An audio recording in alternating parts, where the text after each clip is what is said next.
고맙습니다. 귀한 시간 이렇게 불러주셔서 또 함께 말씀의 은혜를 나누게 되어져서 너무 고맙습니다. 특별히 여전도의 헌신 예배인데 제가 30년 목회하면서 가족들이 이렇게 찬양하는 거 처음 보는 것 같아요. 여전도의 헌신 예배인데 아이들 데리고 와서 함께 찬양하는 그 모습 너무 귀하고요, 너무 아름답고 참 하나님이 굉장히 기뻐하시지 않을까. 요즘 아이들이 교회 안 나오잖아요. 그런데 엄마들이 이렇게 아이들과 함께 와서 참 하나님 앞에 찬양한다는 거, 또 이런 모습 보니까 저도 마음이 되게 기쁘고 되게 좋습니다. 오늘 먼저 말씀 나누기 전에 제가 사역하는 이야기들 조금 먼저 하고 말씀 생각했으면 좋겠고요. 이제 아프리카 간지 이제 금년이 10년째 되어집니다. 그러다 보니 자꾸 몸에 고장이 나요. 지난번엔 제가 이제 건축하고 또 무리하게 일을 하다 보니까 이명이 와가지고 또 한국을 방문한 적이 있는데, 근본에도 이제 나올 수 있는 그런 여건은 아니었는데 저희 집사람이 갑자기 몸 건강이 안 좋았어요. 그래서 열이 한 40도씩 올라가는데 현장에서 어떻게 해결 방법이 없어요. 병원에 가니까 바이러스가 침투했다고 항생제만 계속 놔주더라고요. 그래도 치료가 되지 않고 열은 40도 올랐다가 또 떨어졌다가 올랐다가 떨어졌다가 그것을 며칠 동안 반복하는데 이러다가는 사람이 죽을 것 같아요. 그래서 부랴부랴 한국으로 나오게 되어졌습니다. 나올 때도 좀 어려움이 있었어요. 남아공에서 두바이를 거쳐서 왔는데, 남아공에서 두바이까지는 비행기를 태워줘서 잘 왔는데, 두바이 왔는데 한국도 오는데 비행기를 안 태워주려고 그래서 열 때문에 안 태워준대요. 그래가지고 좀 어려움이 있었는데 또 하나님의 은혜로 또 한국에 와서 오자마자 응급실로 입원을 해서 치료를 받고 간단한 수술도 좀 하고 지금은 좀 많이 회복되어졌습니다. 그래서 지난 9월 25일 날 돌아가야 되는데 집사람이 아직까지 그 건강이 여의치 못해서 2주간 또 연기를 해서 또 여러분 뵐 수 있는 그런 은혜가 주어진 것 같습니다. 한국에 오니까 참 좋아요. 응급실에 가니까 바로 변명이 나오더라고요. 급성 신우신염이 오고 골반 염증이 왔는데 그 신우신염이 너무 급성으로 오다 보니까 요로가 다 부었어요. 소변을 못 보는 거예요. 여기다가 또 부인과의 문제도 안고 있었는데 참 어려움이 있었는데 하나님의 특별한 은혜로 이렇게 또 여러분들이 기도해 주시는 그 은혜로 지금 많이 회복되어져서 이제 10일 날 오는 목요일 날 다시 남아공 현장으로 돌아가게 되어집니다. 여러분 기도 많이 해 주셔서 감사함을 먼저 드리고요. 제가 어떤 일을 하는지 갑자기 오는 바람에 동영상을 못 만들었는데 집사람 병원에 있는 동안에 좀 이렇게 몇 사진 정리해서 사역을 좀 먼저 좀 보고를 할게요. 잘 못 만들었더라도 이해해 주시고 또 어떤 일을 하는지 좀 보시고 좀 은혜를 함께 나누었으면 좋겠습니다. 동영상 좀 부탁합니다.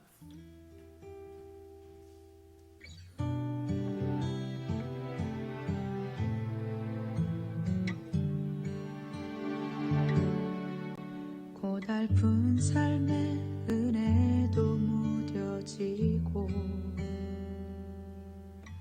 곧 사라질 것에 내 맘 두네. 헛되고 헛된 것들을 바라보며 그 은혜를 놓치며 살았네. 주어진 삶을 묵묵히 살아가며 날 붙드신 주 예수를 보내 사망 가운데 놓여진 나의 삶은 날 건지신 그 이름 예수. 나의 한숨을 바꾸셨네. 주를 향한 노래로, 소망의 노래로 나의 눈물을 거두신 주, 예수 이름 안에 살게 하소서.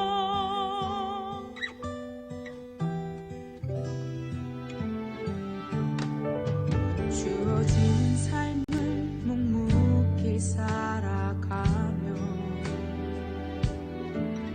날 붙드신 주 예수를 보내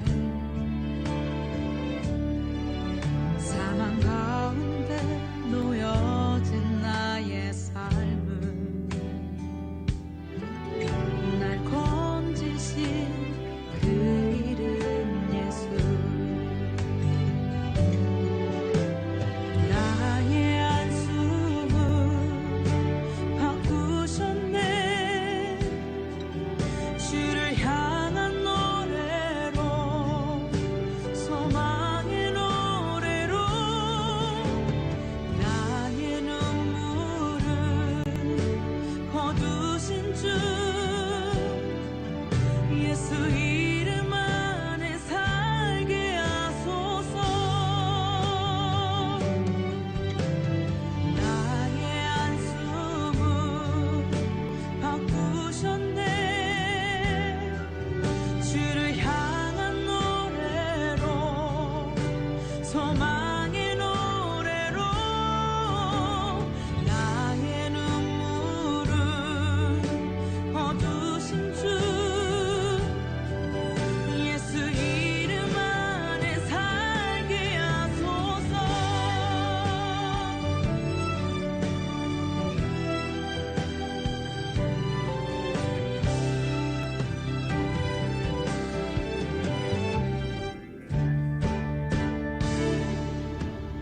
나의 안수를 바꾸셨네.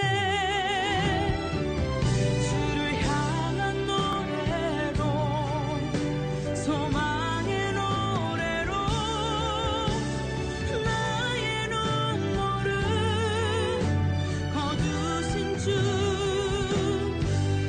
예수 이름 안에 살게 하소서.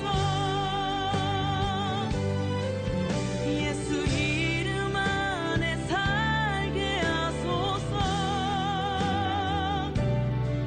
예수 이름 안에 살게 하소서.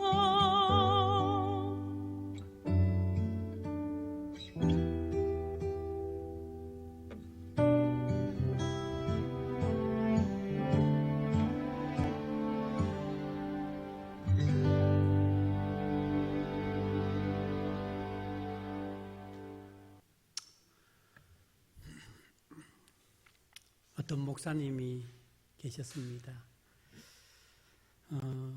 스트레스가 너무 많아서 그 스트레스를 한번 떨쳐보려고 이웃 마을에 사시는 목사님을 찾아갔습니다. 그 이웃 마을의 목사님은 말을 키우고 있었는데 그 말을 빌려서 한번 타고 나면은 스트레스가 해소될 것 같아서 말을 빌리러 갔습니다. 그런데 이웃 마을 목사님이 말을 빌려주면서 이런 부탁을 합니다. 이 말은 할렐루야 그러면 말이 달린다는 거예요. 그리고 아멘 그러면 말이 쓴다는 겁니다. 말을 빌려주면서 이걸 절대로 잊지 말라 그렇게 당부를 했습니다. 그래서 이 목사님이 말 위에 올라앉아서 할렐루야 그 말이 더벅더벅 가는 겁니다. 또 할렐루야 외치니까 점점 빨리 가요. 너무 신나잖아요. 하나님을 향해서 할렐루야도 외치고 말도 신나게 탈 수 있어서 할렐루야 할렐루야 계속 부르면서 말을 탔습니다. 신나게 타다 보니까 어느 정도 시간이 흘렀어요. 그런데 말을 세우기는 세워야 되는데 말을 세우는 것을 잊어버렸어요. 앞에 딱 보니까 낭떠러지는 다가오는데 말을 세우려고 해도 잊어먹으니까 세울 수가 없는 거예요. 스탑해도 안 쓰고 목사님이 갈 수 없이 기도하는 수밖에 없잖아요. 그래서 하나님 앞에 기도했어요. 하나님, 큰일 났습니다. 말을 세우기는 세워야 되고 앞에 낭떠러지는 있는데 어떻게 하면 말을 세울 수 있겠습니까? 좀 도와주십시오. 나 좀 살려주십시오. 예수님의 이름으로 기도합니다. 아멘. 말이 딱 쓰는 거예요. 딱 보니까 앞에 낭떠러지예요. 얼마나 감사해요. 하나님 살려주셔서 너무 감사합니다. 할렐루야.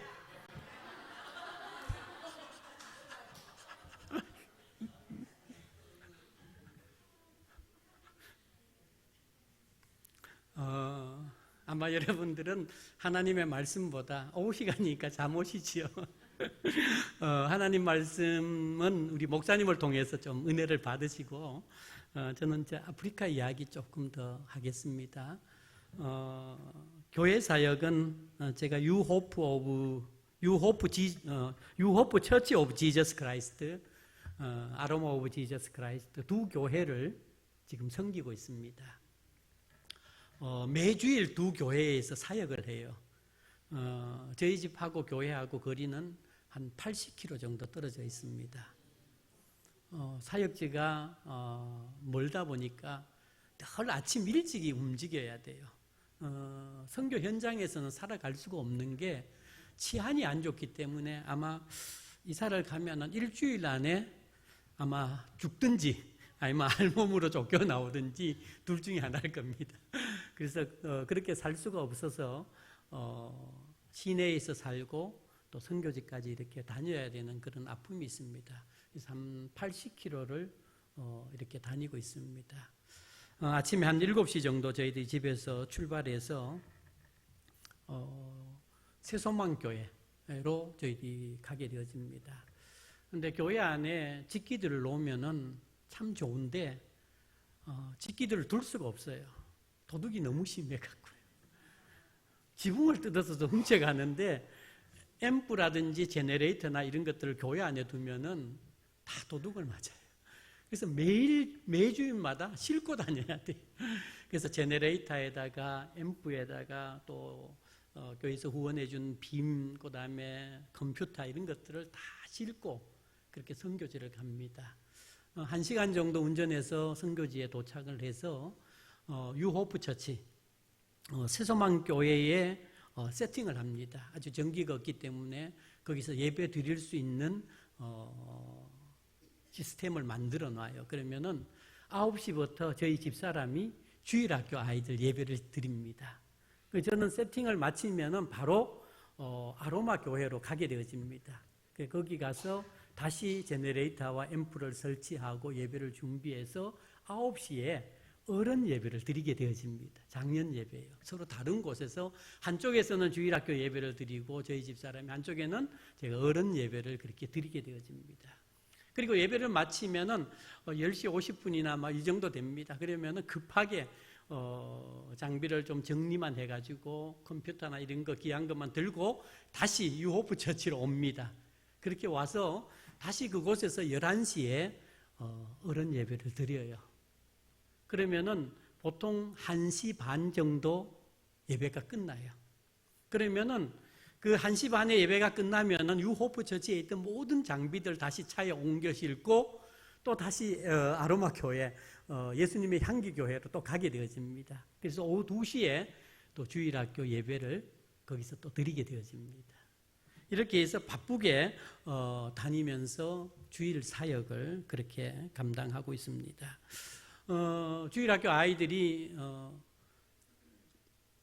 어린이 예배에 나왔다가 뭐 집에 가는 아이도 있지만은 대다수 아이들이 또 어른 예배에 참석도 하고 또 심지어는 그 아이들이 또 아로마 교회에 예배 드릴 때 한 3km 정도 떨어져 있습니다. 교회가 거기까지 뛰어서 와서 또 예배 드리고 3km를 또 다시 자기 집으로 돌아가는 그런 아이들도 있습니다.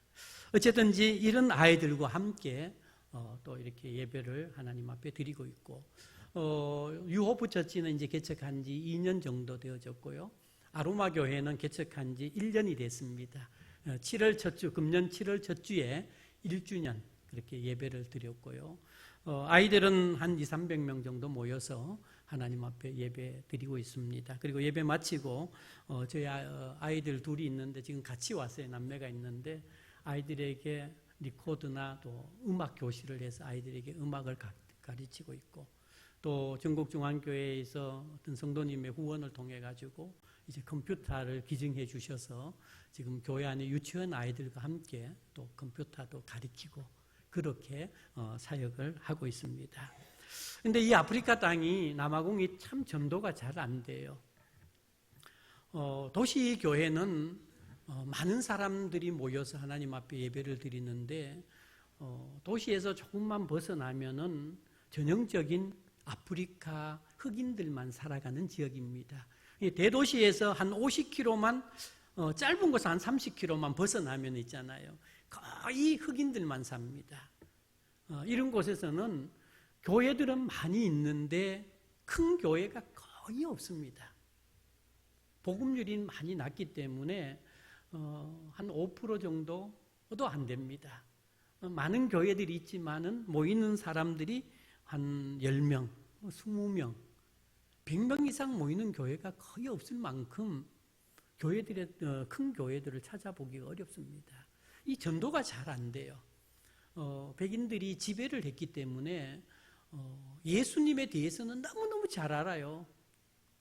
우리를 위해서 이 땅에 오셨다는 것, 우리를 위해서 죽으셨다는 것, 또 우리를 위해서 십자가에 달리셨다는 것, 뭐 이런 거 예수님에 대해서 너무너무 잘 알면서도 정녕 교회에 와서 예배 드리지 않아요. 복음을 전하면은요, 다음 주에 교회 오시고 같이 예수 믿으라고 전도를 하잖아요. 저희 집 사람하고 만나는 사람마다 이야기를 해요. 한 100명 정도 이렇게 전도를 하면은요, 그 다음 주일날 몇 명 오시는지 아세요? 단 한 사람도 안 온다는 겁니다. 다 100명 다 대답이 걱정하지 말고 다음 주에 꼭 가겠다고 다 대답은 하는데 주일날 되면 단 한 사람도 안 옵니다. 이 아프리카 사람들이 그래요. 이 전도가 너무 안 돼서 어떻게 하면 복음을 전할 수 있을까 생각하다가 교회에서 알파를 시작을 했어요. 그래서 저희 가족하고 흑인 목사 가족이 일기로 모여가지고 알파를 주일 예배 마치고 알파를 했어요. 마치고 집에 오면 저희들은 밤 7시, 8시쯤 돼서 집에 도착합니다. 그렇게 해서 알파를 1기를 마친 다음에 알파 2기를 시작을 하는데 알파 2기를 모집했는데 교인들 10명을 모았어요.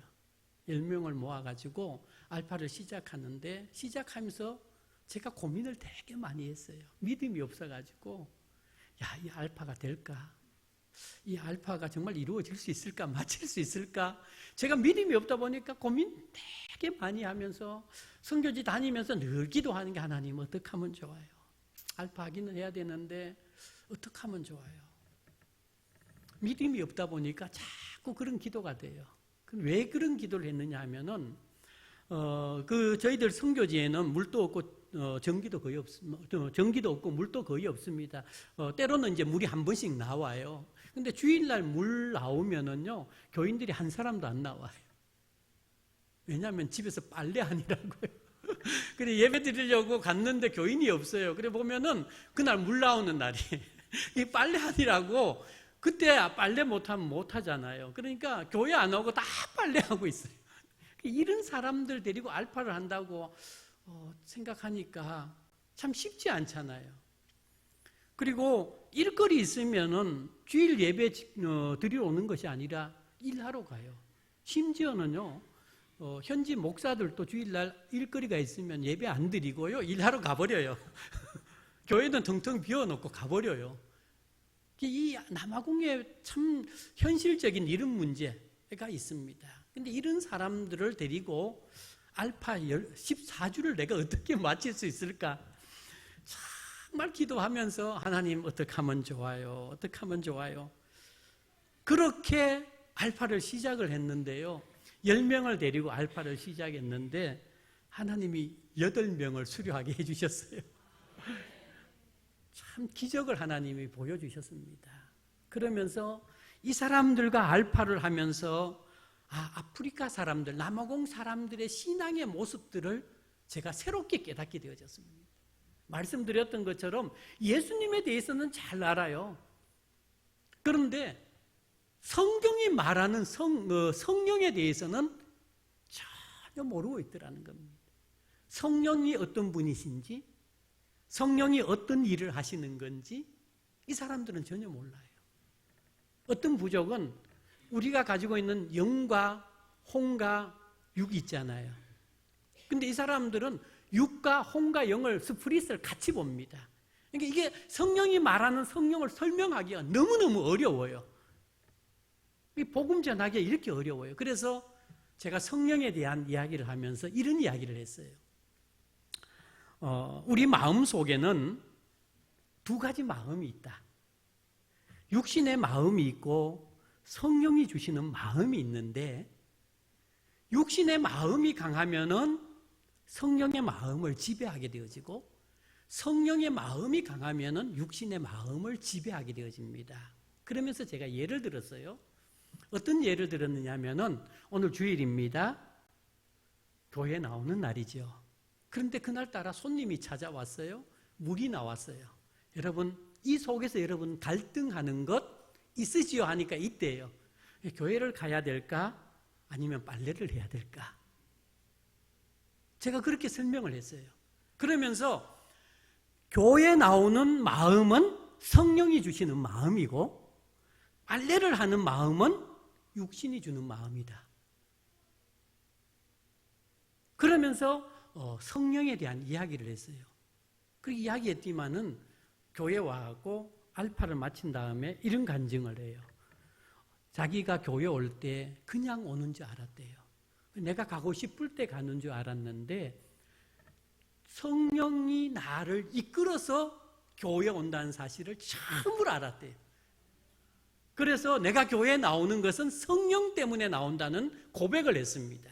근데 더 재미있는 이야기는 그 다음 주에 어떤 일이 있었느냐 하면은 어떤 분이 무슨 일이 있어갖고 교회를 나오지 않았어요. 그런데 직설적으로 안 나온 사람에게 이렇게 이야기합니다. 너 마음속에 마귀가 들어갔다. 성령이 있는 사람은 교회를 와야 되는데 너는 성령이 없기 때문에 교회를 안 나왔다는 거예요. 너 마음속에는 마귀가 있어야 되니까 쫓아야 된다는 그런 고백을 하는 겁니다. 참 짧게 같이 나눔을 하며 성경 공부를 했는데 하나님 이 사람들을 이렇게 가르쳐 주셨어요. 이렇게 만들어 주시더라고요.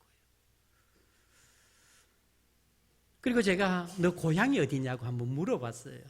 그랬더니 자기가 태어난 이야기만 해요. 자기는 음푸말랑가, 자기는 레소토, 자기가 태어난 이야기만 계속해요. 그거 말고 우리 예수 믿는 사람의 고향이 어디냐? 10명 중에요. 단 한 사람도 예수 믿는 사람의 고향을 몰라요. 그래서 제가 성경을 가지고 이야기를 했어요. 우리는 하나님께로부터 이 땅에 와서 예수 그리스도를 믿고 또 예수 그리스도 안에서 믿음 생활을 하다가 다시 하나님께로 돌아가는 우리의 고향은 하나님께 있다고 하는 이야기를 해줬어요. 근데 자기가 10년, 20년 예수를 믿었는데 이런 이야기를 한 번도 들어보지 못했다는 거예요. 그 다음부터 자기들은 고향이 이제 자기의 태어난 고향을 이야기하는 것이 아니라 우리 교회 성도들은 다 그 얘기합니다. 내 고향은 천국이라고, 하나님의 나라라고 이야기를 합니다. 하나님이 이렇게 이 사람들을 다루어 주시고 만져가시더라는 겁니다. 그래서 제가 하나님 앞에 얘기했어요. 하나님, 제가 믿음이 없어서 참 알파를 이렇게 힘들게 시작을 했는데 하나님은 이렇게 마치게 해주셔서 믿음 없음도 제가 고백하고요, 회개하고요. 그래서 알파 딱 마쳤는데 마치자마자 그 다음 주간에 알파 또 시작하세요. 그래서 알파 더 시작할 수 있는 게 아니지 않느냐. 그때 이제 저희 집사람이 많이 아픈 때예요. 그래서 집사람이 너무 많이 아프니까 근데 한국 좀 다녀와서 다시 한번 의논하자고. 자기들은 지금 알파가 기대된다고 이야기를 합니다. 근데 누가 시키지도 않았는데 알파 하면서 교회가 바뀌어졌어요. 새벽 4시, 저녁 10시마다 교인들이 각자 처소에서 하나님 앞에 기도하고 있습니다. 시킨 것도 아닙니다. 자기들끼리 알람을 맞추어 놓고 보통 새벽 4시 되면 거의 일어납니다. 일을 가야 되기 때문에 그때 일어나서 기도하고 밤 10시에 또 기도하고 거리가 멀기 때문에 교회 와서 기도하지 못하지만은 그렇게 기도하고 있고 주일날 새벽 기도하자고 얼마나 조르는지 모릅니다. 하나님이 이렇게 하나님의 사람으로 만들어가고 있습니다. 그 다음에 처음으로 이제 이렇게 어른 사역을 하고 있고요. 그 다음에 저희들이 이제 유스데이를 맞이해서 청소년 수련회를 1박 2일 동안 했습니다. 50명의 청소년들을 모아서 하나님의 말씀으로 또 하나님 앞에 예배자로서 어떻게 살아가야 되는지에 대한 그런 컨퍼런스를 했습니다. 이것을 하게 된 계기는요. 남아공에 15살 정도 되어지는 아이들이 대다수의 아이들이 15살만 되면 임신을 합니다. 학교에 가서 이런 일들이 벌어져요. 작년 12월 달에 성경학교를 하는데 큰일이 벌어졌대요. 앰뷸런스를 불렀는데 2시간이 됐는데도 앰뷸런스가 오지 않는데요. 성경학교에 있는 저를 할머니 한 분이 찾아왔어요. 우리 손녀가 아기를 낳았는데 그래서 그 아이를 태워서 병원에 데려가면서 그 아이에게 물어봤어요. 넌 아이 몇 살이냐고 물으니까 이제 17살이에요. 20살 정도 되어지면은요, 아이 2명 내지 3명이 됩니다. 이 아이들은 학교가 공부도 못해요. 거기서부터 모든 삶이 스톱이 되어지는 거예요. 그래서 이 아이들에게 어떻게 하면은 하나님 안으로 들어와서 정말 정상적인 가정을 꾸려서 직업을 얻어서 그렇게 살아갈 수 있을까? 그런 고민을 참 많이 하게 되어졌습니다. 그 마음이 있어서 이번에 2박 3일 동안 이렇게 컨퍼런스를 했습니다. 그런데 하나님이 아이들 한 50명 정도 모아주셨더라고요. 그래서 그 아이들과 함께 2박 3일 동안 그렇게 같이 뒹구면서 컨퍼런스를 했고요. 마치자마자 이 아이들이 자꾸만 흩어지는 게 너무 안타까워서 어떻게 하면 교회 안으로 들어올 수 있을까 그렇게 하다가 우리 가족들이 서로 의논해가지고 찬양 집회를 시작을 했습니다. 그래서 7월 31일 날 참으로 찬양 집회를 한번 했습니다. 한 달 정도 연습을 시켰어요. 저희 아들하고 딸이 청소년들 한 7, 8명 정도 모아가지고 제 알파하는 동안에 집사람하고 저하고 알파하는 동안에 우리 자녀 둘은 그 아이들에게 찬양을 가르치고 그렇게 해서 한 달 보름 정도 연습을 해갖고 7월 31일 날 처음으로 찬양 집회를 했어요. 그런데 아이들이요 150명 정도 와서 참 은혜 가운데 찬양 집회를 마쳤습니다. 참 처음 해보는 거기 때문에 이 아이들이 어떻게 찬양 집회가 이루어지는 것도 몰라요. 그냥 처음 해보는 겁니다. 그냥 하나님 앞에 맡기고 그저 영어 찬양도 하고 현지인 찬양도 하고 그렇게 같이 찬양 속에서 하나님을 알아가는 그런 일들을 행하게 되어졌습니다. 그리고 교회 학교는 말씀드렸던 것처럼 두 교회가 풍성하게 이루어지고 있고요. 1년에 2번 정도 저희들이 성경학교를 하고 있습니다. 처음 이제 성경학교 할 때는 예수님이 누구신가라고 하는 주제를 가지고 했고 작년에는 믿음에 대해서 아이들에게 성경학교를 했습니다. 성경학교는 보통 12월 달에 합니다. 한국은 12월 달이 굉장히 춥잖아요. 그런데 저희들은 12월 달이 가장 덥습니다. 한국하고 정반대이기 때문에 12월 달에 그렇게 성경학교를 하는데 성경학교 할 때가 치안적으로 되게 안 좋아요. 12월 25일 날 성탄 예배를 드리는데 보통 12월 둘째 주일 정도 예배 드리면은요, 그 다음에는 교회가 1월 첫 주까지 문을 닫아요. 다 고향 가고 휴가 가고 이래서 교회가 텅텅 비어요. 그래서 12월 둘째 주로 다 예배가 스톱입니다. 한 3주 정도는 예배 안 드리고요. 성탄절 예배나 송구 영신 예배 드리는 교회는 거의 없다고 생각하시면 돼요. 도시교회는 드리지만은 시골교회는 거의 드리지 않습니다. 이런 상황 속에 저희들이 성경학교를 합니다. 왜 가는 아이도 있지만은 다시 오는 아이들도 있잖아요. 그래서 금년에도 작년 12월 달에도 300명 가까이 아이들을 일주일 동안 함께 먹이면서 성경학교를 했습니다. 그리고 아직도 익숙하지 않지만은 여기는 성탄절 되면은 산타 할아버지가 긴 옷 입고 막 두꺼운 옷 입고 다니잖아요. 근데 거기는 반팔 반바지에 산타 할아버지, 아직도 익숙하지 않지만은 한여름에 성탄절 예배도 11월 말일로 그냥 다 드리고 끝나버리는 그런 지역이기도 합니다. 어쨌든지 이런 가운데 우리가 성경학교도 좀 하고 있고요.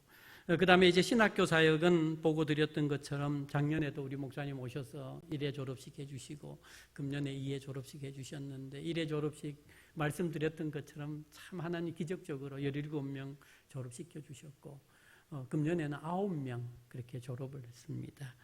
3월 9일 날 11명이 졸업을 했고요. 학생들 가운데 7, 8명이 가락을 했습니다. 그래가지고 금년 12월 달까지 또 보충 공부하고 내년에 다시 3회 졸업식을 이제 계획하고 있습니다. 이런 신학교 사역을 위해서 여러분들이 좀 기도해 주시면 감사하고요. 그 다음에 유치원 2개 운영하고 있습니다. 매주에 2번씩 저희들이 방문하면서 유치원 그렇게 운영하고 있고 유호프 처치 세소망교회는 유치원 건물이 있어서 유치원 아이들이 정상적으로 공부를 하는데 사실은 아로마 예수님의 향기교회는 유치원 건물이 없습니다. 하도 주민들이 유치원을 해달라고 부탁을 해서 교회에다가 이렇게 칸을 막아서 주일날 예배 드릴 때만 또 정리하고 주중에는 교회 안에서 그렇게 유치원을 하고 있습니다. 근데 유치원을 저희들이 하다 보니까 월급도 줘야 되고 밥도 먹여야 되는데 학비를 잘 안 내요. 2만 원 되는 학비도 안 내고 그런 어려움들이 있지만은 그래도 하나님이 이루어 가시는 그 꿈을 바라보면서 유치원 사역을 그렇게 감당하고 있습니다. 오늘 우리에게 주신 이 본문 말씀 잠깐 생각합니다. 이사야 58장 11절 말씀 속에 보면 이런 말씀이 나옵니다. 가물 때에도 너는 물된 동산 같겠고 물이 끊어지지 아니하는 샘 같을 것이라. 여기서 물된 동산, 물이 끊어지지 아니하는 샘이라고 하는 말씀이 나와요. 이 말씀은 풍성함과 풍요로움을 상징하는 말입니다.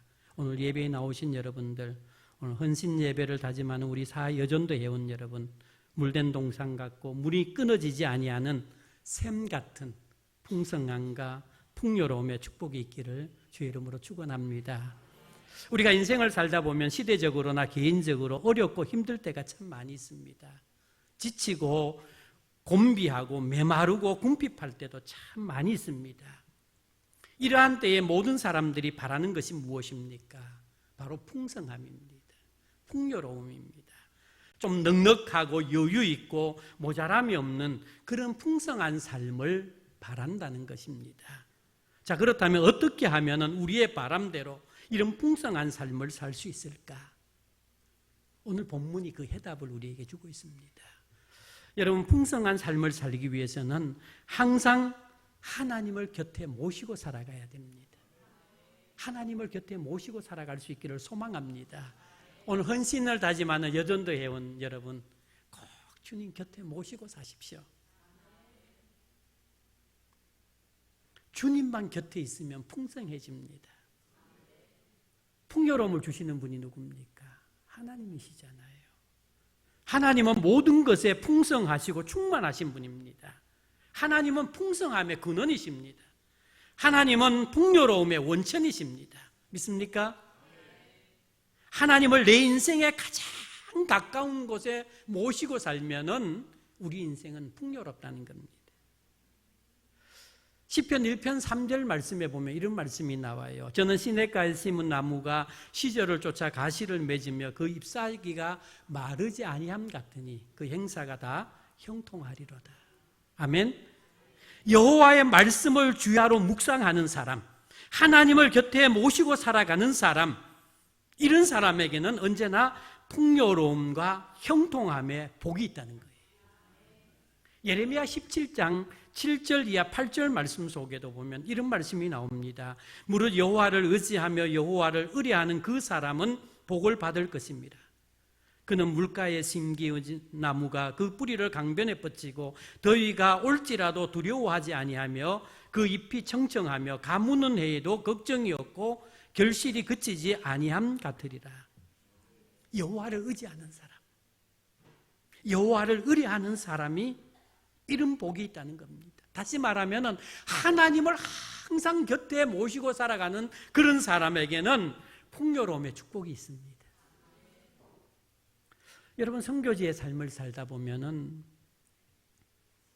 하나님을 곁에 모시지 않으면 살아갈 수 없을 때가 참 많이 있어요.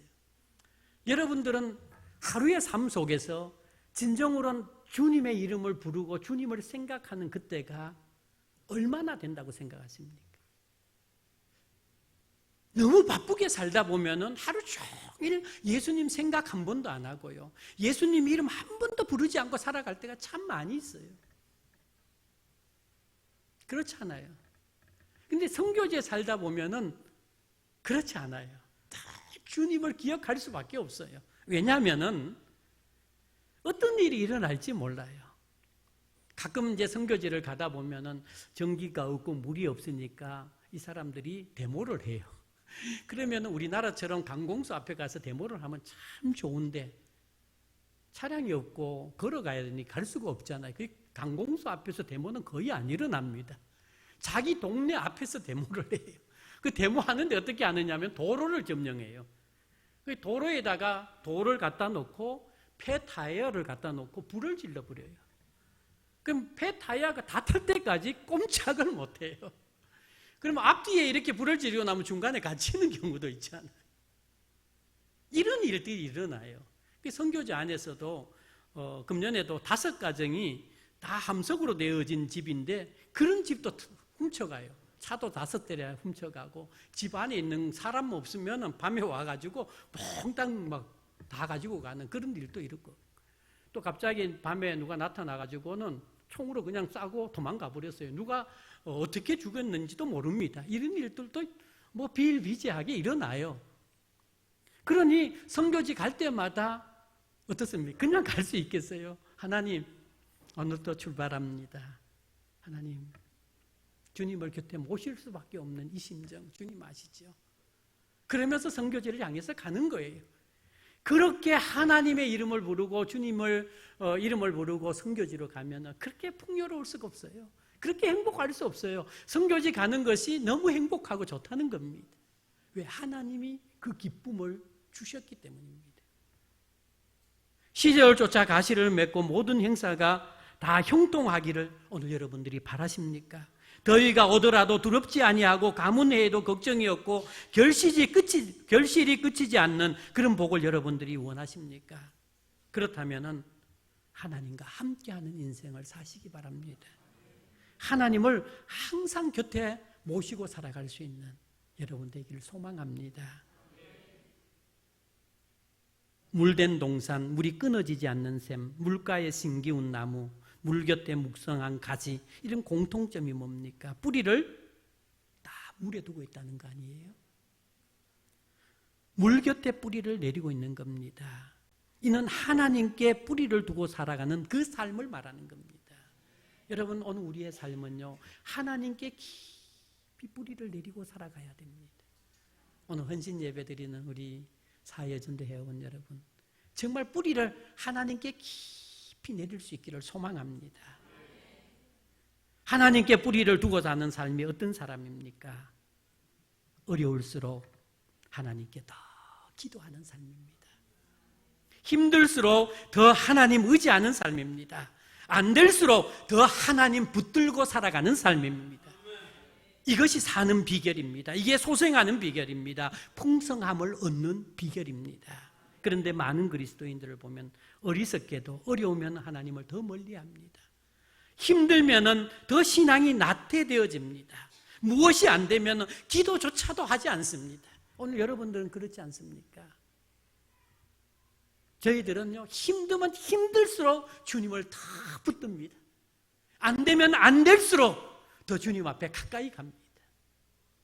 그게 내가 살아갈 수 있는 힘이거든요. 풍성한 삶을 원하신다면 늘 하나님을 곁에 모시고 살아갈 수 있는 우리 모두가 될 수 있기를 소망합니다. 두 번째로 풍성한 삶을 살기 위해서 어떻게 해야 됩니까? 항상 베푸는 삶을 살아야 돼요. 하나님의 축복은요, 부메랑하고 똑같습니다.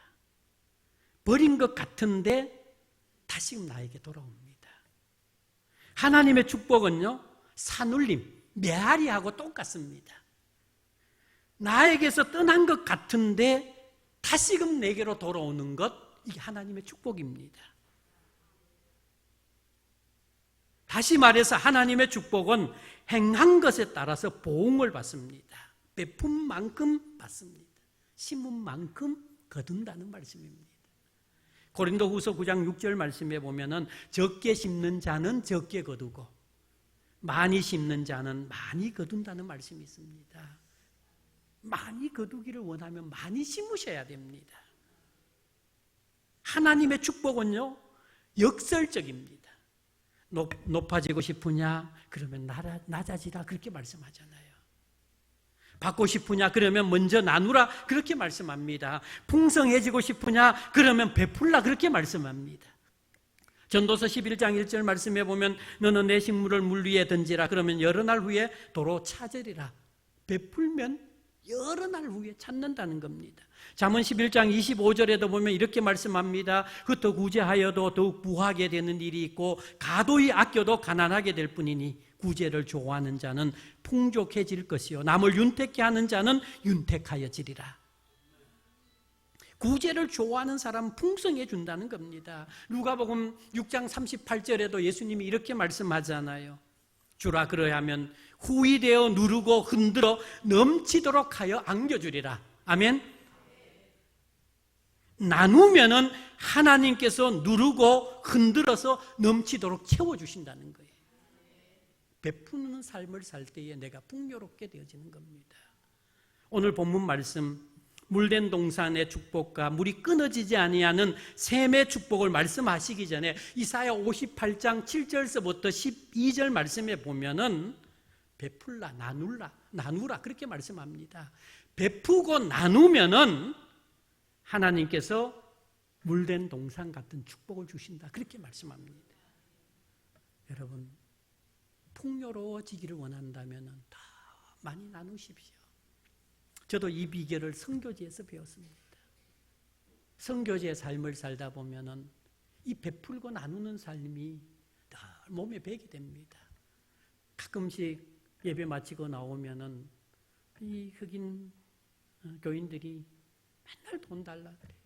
굶었다 그러고 배고프다 그러고. 배고프다는데 어떻게 해요? 그냥 마음 있는 거 그냥 다 주고 옵니다. 갈 때는 지갑에 돈을 넣어가면 올 때는 다 빈 지갑 가지고 돌아옵니다. 그렇게 살아가니까, 베푸니까 더 풍성하게 하나님이 일하시더라는 겁니다. 베푸는 것보다 더 크게 하나님이 채워주시더라는 겁니다. 정말 나는 작은 것 심었는데 하나님은 큰 것으로 자꾸만 거두게 해주십니다. 여러분, 풍성함을 원하신다면 베푸십시오. 나누십시오. 이것이 바로 하나님이 우리에게 주시는 축복의 비결이라는 겁니다. 마지막으로 한 가지만 말씀드릴게요. 풍성한 삶을 위해서는 여러분 주의를 거룩하게 지키셔야 합니다. 주일에 좀 목숨을 거셔야 돼요. 우리의 하루하루의 삶이, 그리고 한 주간의 삶이 풍성해지려면 주일을 성수해야 됩니다. 주일은 돈 버는 일 아닙니다. 내 볼일 보는 날 아닙니다. 내 유익을 위해 사는 날 아닙니다. 주일은 하나님의 날입니다. 하나님을 위해서 일하는 날입니다. 하나님께 기쁨을 드릴 수 있는 그런 날이 되어져야 됩니다. 제가 흑인 목사하고 같이 사역을 하고 있지만은요, 다른 거는 제가 거의 용납하고 용서해 줍니다. 그런데 주일을 범하는 것, 예배를 소홀히 하는 것은 저는 용서하지 않습니다. 저희 집사람이 열이 40도 올라가는데도요, 80km 차를 가지고 가서 예배를 드리고 올 정도입니다. 죽어도 교회 가서 죽겠다고 하는 이런 마음. 여러분, 주일은 하나님이 우리에게 주신 특권이거든요. 여기에 목숨 거셔야 돼요. 그래야 하나님이 우리에게 복을 주시는 겁니다. 그런데 오늘날 우리 교회들이 어때요? 주일을 너무 소홀히 해요. 그러니까 이 모양이 되어져 가는 겁니다. 저는 옛날 어르신들, 정말 그 어르신들이 주일날 지키면서 교회 안에서 눈물 흘리면서 기도하는 모습들이 지금도 눈에 선해요. 그 은혜 때문에 지금 우리가 살아가고 있는 겁니다. 지금도 우리가 정신 차리시고 주일에 좀 목숨을 걸 수 있어야 됩니다. 이사야 58장 13절 말씀해 보십시오. 안식일에 내 발을 금하고 오락을 행치 아니하고 사사로운 말을 아니하고 이 날을 귀한 날이라 존귀한 날이라 하여 이를 존귀 여기고 거룩히 여기면 내가 즐거움을 얻을 것이라. 내가 너를 땅의 높은 곳에 올리리라. 내 조상 야곱의 업으로 기르리라. 여호와의 말이니라. 누구의 말씀입니까? 하나님의 말씀입니다. 하나님의 말씀이에요. 하나님께서 주일을 거룩하게 지키면은 야곱의 축복을 우리에게 주신다 그렇게 말씀합니다. 야곱이 어떤 복을 받았습니까? 거부가 되어지는 복을 받았잖아요. 주일을 지키는 사람에게 하나님이 풍요로운 축복을 주신다는 겁니다. 오늘 헌신 예배 드리는 여러분, 우리 전국교회 성도 여러분, 주일을 잘 성수해서 하나님이 약속하신 이 축복을 받을 수 있기를 소망합니다. 제가 선교하면서요, 왜 한국은 이만큼 잘 사는데 아프리카는 저렇게 못 살까? 남하고 이 사람들은 왜 저렇게 못 살까? 정말 곰곰이 생각해 봤어요. 거기서 다 얻은 해답이 하나 있어요. 뭔지 아세요? 주일을 안 지킨다는 거예요. 우리 한국 교회는요, 주일 예배 드리죠, 오후 예배 드리죠, 수요 예배 드리죠, 그것도 부족해서 심야 예배 드리죠, 그죠? 그 다음에 새벽 예배 드리죠, 또 모이면 구역 예배 드리죠, 가정 가면 가정 예배 드리죠. 그런데 이 남아공 사람들은 주일 예배 딱 한 번 드리고는 다시는 교회 안 옵니다. 일주일에 딱 한 번 예배 드리는데 개한다고 안 나오고 일거리 있다고 안 나오고 빨래한다고 안 나오면 한 달에 어떻게 한 번 나오면 잘 나온 사람이 있어요. 그러니 하나님의 복을 받을래야 받을 수가 없는 거예요. 여러분, 주일에 목숨을 거셔야 돼요. 주일 성수하시면은 하나님이 복을 주실 줄 믿습니다. 풍성한 삶을 원하십니까? 풍요로운 삶을 소망하십니까? 그렇다면 항상 하나님을 곁에 모시고 사는 여러분 될 수 있기를 소망합니다. 항상 베푸는 그런 삶을 사시기를 바랍니다. 주일을 거룩하게 지키시기를 바랍니다. 그러면 여러분의 삶은 항상 풍요로운 삶이 될 줄 믿습니다. 오늘 헌신 예배 드리는 여러분, 특히 사여전도의 여러분, 오늘 주신 말씀 붙들고 하나님이 약속하시는 이 풍요로움의 복을 날마다 누릴 수 있기를 주의 이름으로 소망합니다.